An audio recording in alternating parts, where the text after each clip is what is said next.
வணக்கம் நண்பர்களே! உங்கள் அனைவரையும் அன்புடன் வரவேற்கிறது அக்னி ஆடியோ நாவல்ஸ். கதைகள் சொல்ல மட்டுமல்ல, உணர்வுகளை பகிர்ந்து கொள்ளும் ஒரு சிறிய முயற்சி இது. காதல், நினைவுகள், வாழ்க்கையின் சின்ன சின்ன தருணங்கள் அனைத்தையும் உங்கள் காதுகளுக்கு கொண்டு வரும் ஒரு பயணம். கண்களை மூடி மனதை திறந்து கேளுங்கள். இது அக்னி ஆடியோ நாவல்ஸ். உங்கள் மனதோடு பேசும் குரல். நான் அக்னி. 3 முடிச்சு. அத்தியாயம் 3. சரிம்மா, நான் கொஞ்சம் வெளியே போயிட்டு வரேன், கொஞ்சம் வேலை இருக்குது என்று தன் அம்மா தன் மனைவி என்று இருவரிடமும் கூறிவிட்டு அவர் வீட்டை விட்டு வெளியில் செல்ல போக, அந்த நேரம் அந்த வீட்டில் இருந்த லேண்ட்லைன் ஃபோன் ஒலி எழுப்பியது. அதில் அவர் திரும்பி பார்க்கவும், நான் எடுக்கிறேங்க என்று கூறிய சாந்தி வேகமாக அந்த இடத்தை விட்டு நகர்ந்து தொலைபேசியை எடுத்து காதில் வைத்தார். அந்த பக்கம் கூறிய செய்தியை கேட்டு அடுத்த நிமிடம் அவர் சட்டென்று மயங்கி சரிய, அதில் அதிர்ந்து போன சுப்பிரமணி, ஹே சாந்தி என்று சத்தமாக அழைத்து வேகமாக அவர் அருகில் வரவும் அவர் தரையில் விழுந்து இருந்தார். அதிர்ச்சிதான். அந்த பக்கத்தில் என்ன சொல்லப்பட்டது என்று ஒன்றும் புரியவில்லை. அவர் கன்னத்தையில் தட்டி கொண்டு இருக்க, அதற்குள் வேகமாக டைனிங் டேபிளை அடைந்து இருந்த லட்சுமி பாட்டி அங்கு இருந்த தண்ணீரை கொண்டு வந்து அவர் கையில் கொடுக்கவும், அதை வாங்கி அவள் முகத்தில் தெளித்து கொண்டு இருந்தார் சுப்பிரமணி. அதே நேரம் டெலிஃபோனில் கேட்ட ஹலோ ஹலோ என்ற குரல் அடுத்த நிமிடம் அந்த போனை எடுத்து காதில் வைத்து இருந்தார் சுப்பிரமணி. ஹலோ என்று அவர் பேசத் தொடங்கவும், மிஸ்டர் சுப்பிரமணி என்று கேட்கவும், ஆமா என்று அவர் கேட்கவும், சார் கௌதம் அது உங்க பையன்தானே என்று அந்த பக்கம் ஒரு பெண்ணின் குரல். ஆமா என்று அவர் கேட்க, சார் அவருக்கு ஒரு ஆக்சிடென்ட், நாங்கள் ஹாஸ்பிட்டலில் இருந்து பேசுகிறோம், இப்போது அவர் ஹாஸ்பிட்டலில் அட்மிட் பண்ணியிருக்காங்க, எமர்ஜென்சி வார்டில் இருக்காங்க என்று கூறிய அந்த பெண்மணி, மலர் மருத்துவமனை சார் என்று சொல்லவும் அதிர்ச்சிதான் அவருக்கும். இப்போ என் பையன் எப்படி இருக்கான் என்று அவர் கேட்கவும், சார் ஒன்றும் சொல்ல முடியல, நீங்கள் கொஞ்சம் சீக்கிரம் வந்தால் நல்லா இருக்கும் என்று அந்த பெண்மணி கூறி அழைப்பை துண்டித்து இருந்தாள். அதிர்ச்சி அடைந்த அவர் நிமிர்ந்து தன் தாய் தன் மனைவி இருவரையும் பார்த்தார். யாரு யாரு மணி என்று பாட்டி கேட்டுக்கொண்டு இருந்த நிமிடம், என் பையன் எப்படி இருக்கான் என்று சுப்பிரமணி கேட்ட அந்த கேள்வி அதிலேயே புரிந்துவிட்டது. தன் பேரனுக்கு ஏதோ ஆகிவிட்டது என்பதை உணர்ந்து கொண்ட பாட்டி, கண்ணாவுக்கு என்ன ஆச்சுடா என்று அவர் கேட்கவும், அம்மா என்று அவரால் அடுத்த வார்த்தை பேச முடியவில்லை. தன் முன்னால் மயங்கி கிடக்கும் மனைவி ஒரு பக்கம், அங்கு விபத்தில் சிக்கி மருத்துவமனையில் சிகிச்சையில் இருக்கும் மகன் ஒரு பக்கம் என்று அவர் தத்தளித்து கொண்டு இருக்க, அதில் என்னடா அமைதியா இருக்க என்று அவர் கையை பிடித்து உழுக்கவும், அம்மா ப்ளீஸ் ஹாஸ்பிட்டலுக்கு போகணும் என்று கூறிய சுப்பிரமணி தன் முன்னால் மயங்கி கிடந்த தன் மனைவியை எழுப்ப முயற்சி செய்தார். அதில் சாந்தி மெதுவாக கண் விழித்துவிட அடுத்த நிமிடம் அவர் உதட்டில் தண்ணீரை வைத்து கொடுக்கவும் அதை வாங்கி குடித்து தன்னை சமன்படுத்தி கொண்டு, சாந்தி என்னங்க கௌதம் என்று அவர் அழ தொடங்கிவிட, கௌதமுக்கு ஒன்றும் இருக்காது என்று அவர் முதுகை தட்டி கொடுத்து சாந்தியை ஆறுதல் படுத்தி கொண்டு இருந்தார் சுப்பிரமணி. ஐயோ முருகா என்று லட்சுமி பாட்டி அடுத்த நிமிடம் பூஜை அறையின் உள்ளே நுழைந்து அங்கு இருந்த முருகன் சிலை முன் மண்டியிட்டு அமர்ந்தவர், உனக்கு நான் என்ன குறை வச்சேன், என் பேரனை நல்லபடியாக காப்பாற்றி கொடுத்துடணும், அவனுக்கு எந்த பிரச்சனையும் வரக்கூடாது என்று அந்த கடவுளிடம் கெஞ்சி கேட்டுக்கொண்டு இருந்தார் அந்த வயதில் முதிர்ந்த பெண்மணி. இங்கு தன் மனைவியை சமாதானம் செய்து காரின் உள்ளே அமர வைத்து இருந்த சுப்பிரமணி உள்ளே நுழைய, அங்கு அவனின் தாய் அந்த பூஜை அறையில் உள்ளே அந்த கடவுளிடம் மண்டியிட்டு வேண்டிக் கொண்டு இருப்பதை பார்த்ததும் அத்தனை கஷ்டமாக இருந்தது. தன் அம்மாவையும் சமாதானம் செய்து அவரையும் காரின் உள்ளே அமர வைத்த அவருக்கும் திக் திக் என்றுதான் இருந்தது. தன் மகனுக்கு எந்த பிரச்சனையும் இருக்கக்கூடாது என்று அந்த கடவுளை வேண்டிக் கொண்டு வாகனத்தை உயிர்ப்பித்த அவர் அதனை சாலையில் அதிவேகமாக இயக்கினார். கிட்டத்தட்ட 45 நிமிடத்தில் அந்த மருத்துவமனை முன்பு வாகனத்தை நிறுத்தி இருந்த அவர் தன் மனைவி தன் அம்மா என்று இருவரையும் அழைத்து கொண்டு முதலில் சென்றது ரிசப்ஷனுக்குத்தான். கௌதமோட அப்பா கொஞ்ச நேரத்துக்கு முன்னாடி இந்த ஹாஸ்பிட்டல்ல இருந்து ஃபோன் வந்துச்சு என்று சுப்பிரமணி கேட்கவும், எஸ், நான் தான் உங்களுக்கு கால் பண்ணினேன் என்று கூறிய அந்த பெண் தன் முன்னால் இருந்த ஐடி கார்டை எடுத்து நீட்டினார். சார், உங்கள் பையனோட ஐடி கார்டு என்று நீட்டவும் அதை வாங்கி கொண்டார் அவர். என்னோட பையன் என்று அவர் கேட்கவும், சார், எமர்ஜென்சி வார்டில் இருக்காங்க. என்ன பிரச்சனைன்னு எனக்கு தெரியாது, ஆனால் விபத்துன்னு மட்டும் எனக்கு தெரியும். நேராக போய் ரைட்டில் திரும்பி அந்த பக்கமாக போனீங்கன்னா அங்கே தான் எமர்ஜென்சி வார்டு இருக்கும். நீங்கள் அங்கே போங்க, டாக்டர் இருப்பாங்க, விசாரிச்சுக்கோங்க என்று அந்த பெண் சொல்லிவிட அடுத்த நிமிடம் தன் அம்மா, மனைவி இருவரையும் அழைத்து கொண்டு சென்றார் அந்த இடத்திற்கு. இவர்கள் அங்கு செல்லும் பொழுது அங்கு ரத்தம் தன் சட்டையை நனைத்து இருக்க ஒரு ஓரத்தில் அழுது கொண்டு இருந்தான் அவன்.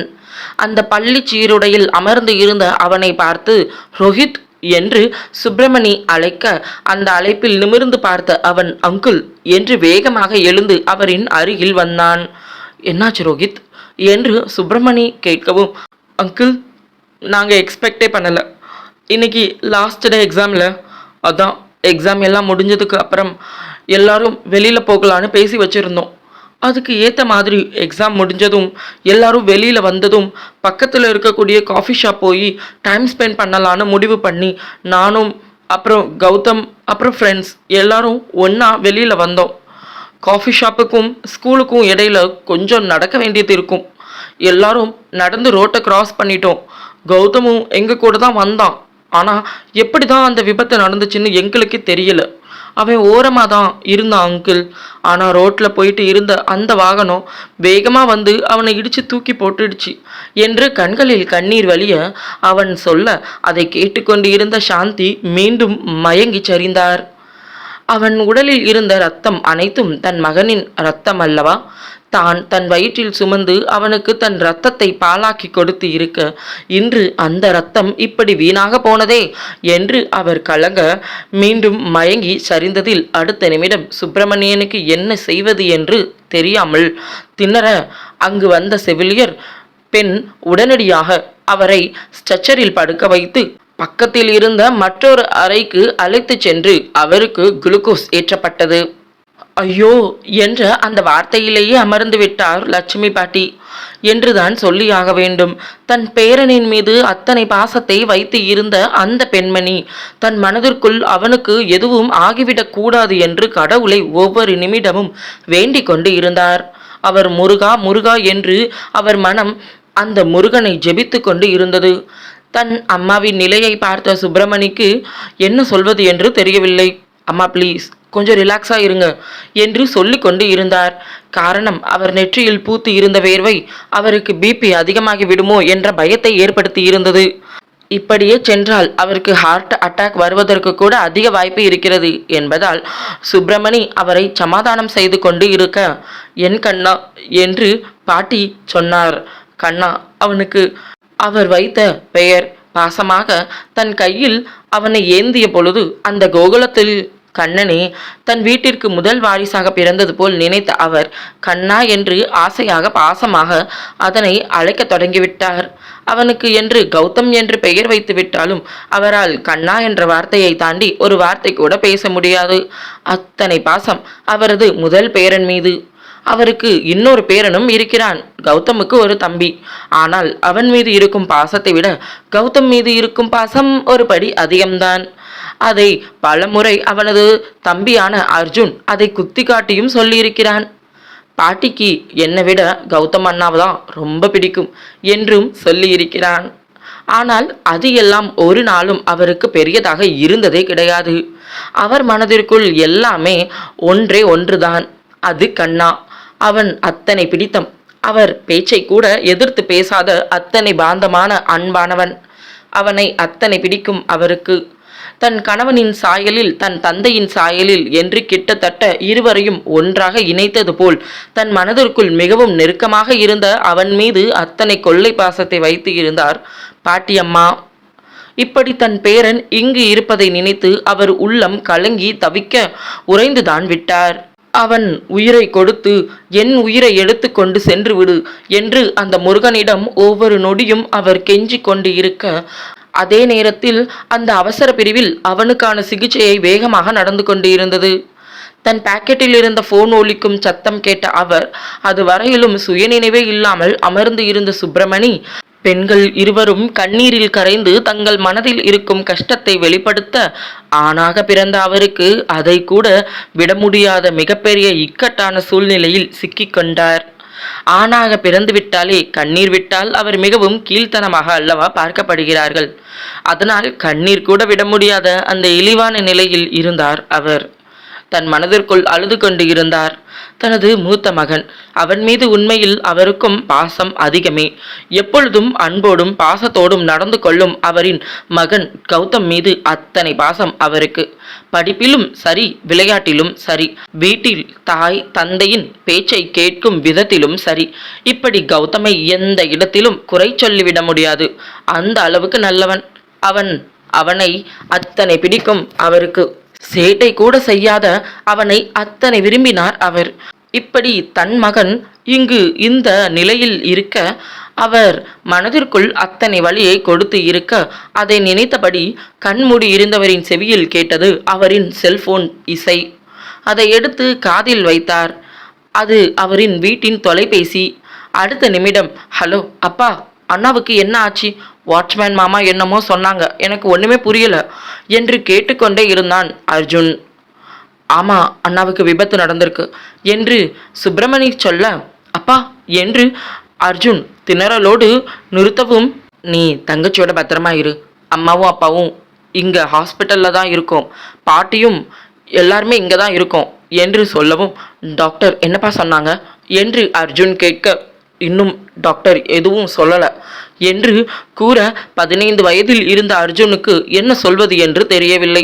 அப்பா என்று அவன் நிறுத்தவும், ஒன்றும் இல்லை, நீ பாப்பாவை பத்திரமா பார்த்துக்கோ என்று கூறியவர் அடுத்த நிமிடம் அழைப்பை துண்டித்து தன் போனை பாக்கெட் உள்ளே போட்டுக்கொண்டார். எந்த ஒரு நினைவு இல்லாமல் அப்படியே அமர்ந்து இருந்தார். ஒரு பக்கம் தன்னை பெற்றெடுத்த அம்மா, மற்றொரு பக்கம் தான் கட்டி வந்த மனைவி, இன்னொரு பக்கம் தான் பெற்றெடுத்த பிள்ளை என்று மிகவும் இக்கட்டான சூழ்நிலையில் இருந்தார் சுப்பிரமணி. மருத்துவரின் பதில் என்னவாக இருக்கும்? அடுத்த அத்தியாயத்தில் தெரிந்துவிடும். இந்த வீடியோ உங்களுக்கு பிடிச்சிருந்தா மறக்காம லைக் பண்ணிடுங்க. இதே மாதிரி தொடர்ச்சியா கதைகளை கேட்க சேனலை சப்ஸ்கிரைப் பண்ணி வச்சுக்கோங்க. Thank you for watching.